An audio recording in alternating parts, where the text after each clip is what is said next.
Kasi itong mga bugok na online lending apps na to, sasabihin, may dala na kaming truck, kukunin namin mga gamit nyo. Mga bugok, hindi nyo kayang gawin yun. Oh, Mario Joseph, pag nanakaw yun, pwede kayong ano niyan, ipahuli sa pulis. May nagtanong sa akin, hello po sir, ask ko lang po if totoo yung writ of execution. Yun po kasi yung last message nila, pero di ko po alam what lending app kasi wala naman hong nakalagay. Medyo kinakabahan ho ako. Thanks po. Alright, napakagandang katanungan po nito, no? Pero bago natin siya sagutin, ibitahan ko muna sana kayo na pakisuportahan po sana yung aking mga social media accounts sa YouTube, Facebook, and TikTok. Okay. Una ho ulit, pasensya na kayo sa boses ko, medyo malat pa rin, pero medyo okay na po talaga ako, no? Konti na lang. Konti sa labat na lang to. Okay na, okay? Ang tanong nyo po, okay, is kung totoo po yung writ of execution. Okay, ang sagot po dyan, yes, totoo po ang writ of execution. Pero, hindi ho kagaya nung sinasabi nito mga bugok ng mga online lending apps na to. Kasi, ang i-message nila sa inyo dyan is, meron na kayong writ of execution, pupuntahan kayo para i-garnish yung gamit nyo. Okay? Napakalaki hong kalokohan nito. Bakit po? Okay. Para po kasi magkaroon kayo ng writ o para maglabas ang korte ng writ of execution, kailangan po muna meron po muna silang naipanalong kaso. Okay? Pero bago ho pala yan, hindi ho ako abogado. Okay? Hindi ho ako nakapagtapos ng law. Okay? Meron lang ho tayong kaunting kaalaman kasi ho dati ho nagsasama po ako sa mga abogado namin pag nagpa-file po kami ng small claims sa korte. Okay po? So, mas mainam po is dumulog ho kayo sa abogado kung para ho mas maliwanag. Okay? Kasi ho, itong sinasabi ko is based on my experience po. Tsaka po dun sa mga pagtatanong ko po, dun sa aking mga kabarkada, kaibigan, at mga former colleagues ko na mga abogado. Okay, tuloy po natin, no? Kagaya ho ng sinabi ko kanina, bago ho makapaglabas ang korte ng writ of execution, kailangan po muna meron po silang naipanalo na kaso. Okay. Kung sa ganitong sa ganitong sitwasyon, no? Kasi yung utang yan. Okay, so it's a civil case. Pag sinabi yung civil case yan, pagka yan is 1 million pababa, any amount, 1 million pababa ho, small claims, po yan, sa small claims po papasok yan. Okay? Ngayon po yan, pag tumaas na po o lumagpas na sa 1 million yan, collection of sum of money po na yan. Okay? So iba na po yun. Doon po muna tayo sa small claims, which is doon po kumbaga nakapasok ang mga abusadong online lending apps na to. Okay? Kasi hindi naman nagpapautang na mahigit 1 million yan. Di ba? 1,000 lang pinuutang yan. Di ba? Hanggang 40,000, 50,000 yata. Ganun. Okay. Kung ganun ho ang mangyayari, kung sasabihin ho nila na may writ of execution, okay, tanungin nyo muna, anong kaso ho ang naipanalo ninyo? Ganun ninyo, wala hong maisasagot yan. Di ba? Kasi, meron ho ba kayo inatin ng hearing? Di ba? Okay. Ganun lang ho yan, kadali sagutin. Pero, ipapaliwanag ho natin ng mas detalye kasi para maintindihan nyo po. Okay? Ganito ho yan, no? Sa ganitong sitwasyon, ang niyan is small claims. Okay? So dapat ho nagawa ho muna nila lahat ng kanilang magagawa o yung kanilang effort para kayo ay masingil. Okay? Bago sila makatungtong or makapagsampa ng kasong small claims. So ibig sabihin po dapat may na-receive kayong demand letter. Okay? Kasi yung demand letter na yon na magpapatunay kumbaga, may ginagawa silang paraan para kayo i-singilin. Okay po? Baka ho kasi may magtanong, ilang demand letter ho ba ang pinadadala? Okay? By practice po kasi 3, first, second, at saka third. Pero, may nakasama ho kasi ako abogado. Ang sabi, kahit isa lang pwede na. No, basta ho nagawa nyo naman yung ano, yung effort nyo. Wari, pinupuntahan nyo naman talaga, kinakausap nyo, inoferan nyo naman ng kung ano-ano na mga payment plans na ayaw talaga magbayad. Okay, talagang yung kliyente na yun is talagang matigas ang ulo, ayaw magbayad, at binigyan mo na rin ng demand letter, ayaw pa rin. O that's the time, dumulog na kayo sa ano, magsampa na kayo ng kasong small claims. Okay? Sa lower court po ang small claims, ano, sa municipal trial court po yan. May, ano yan, may iba-iba po yan. Nakalimutan ko na iba. Basta sa lower court po, okay? Tapos po, ano yan, pagkaya nagsampa na sila, so kailangan ng proof, no, na kayo po ay may utang sa kanila. Okay. Dito po sa mga OLA na to, kasi dahil nga meron na tayong ano, e-commerce law. So, maaari nilang ipakita yung click to accept na ginawa po ninyo. Okay.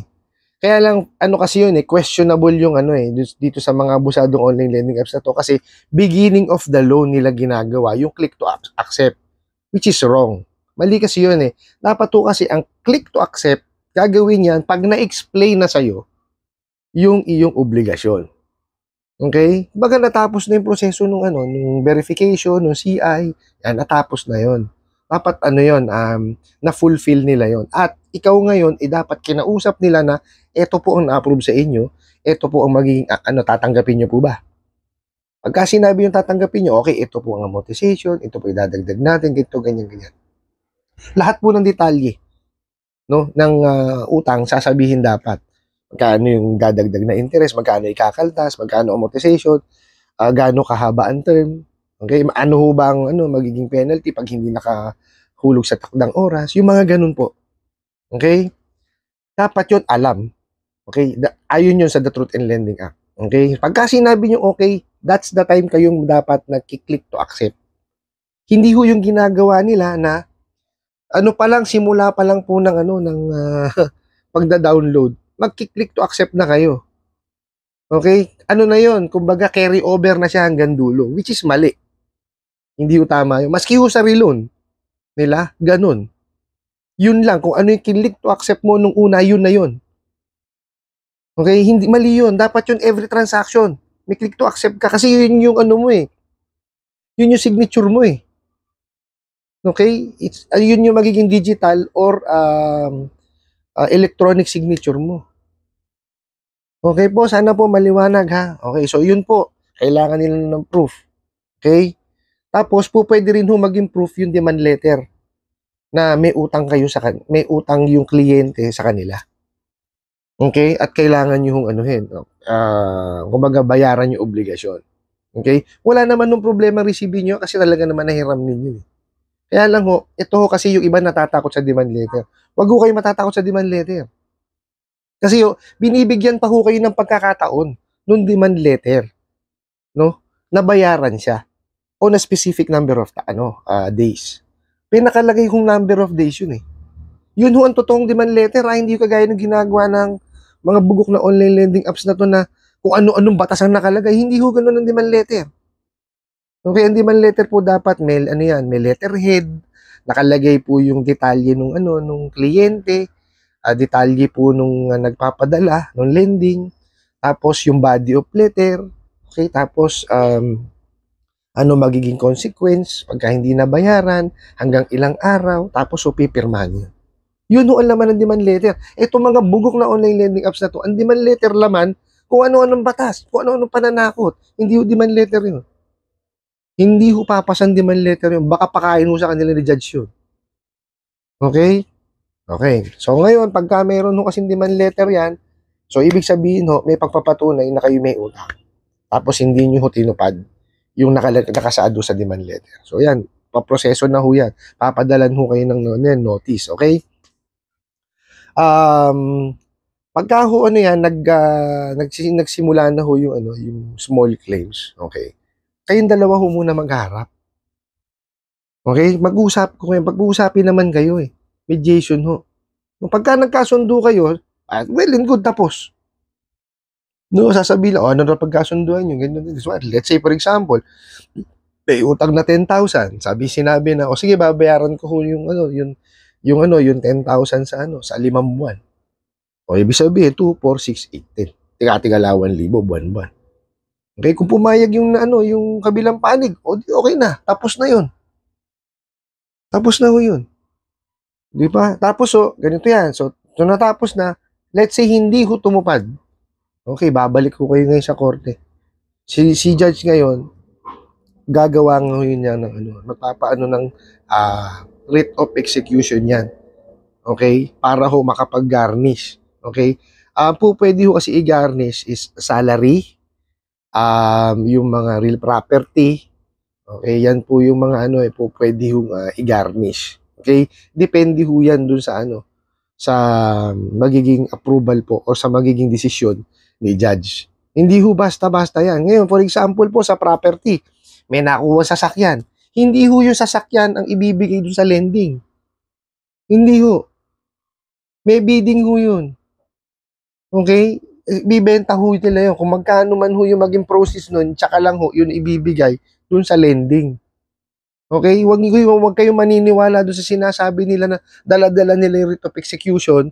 Okay? May kasama silang pulis. Hindi ho. Sheriff po ang nagpapatupad niyan. Okay po? Yung sheriff po, maaari yan, may kasamang pulis. Okay? O may maaari din kasama sila. Okay? Pero just to yung lang, magmasid lang.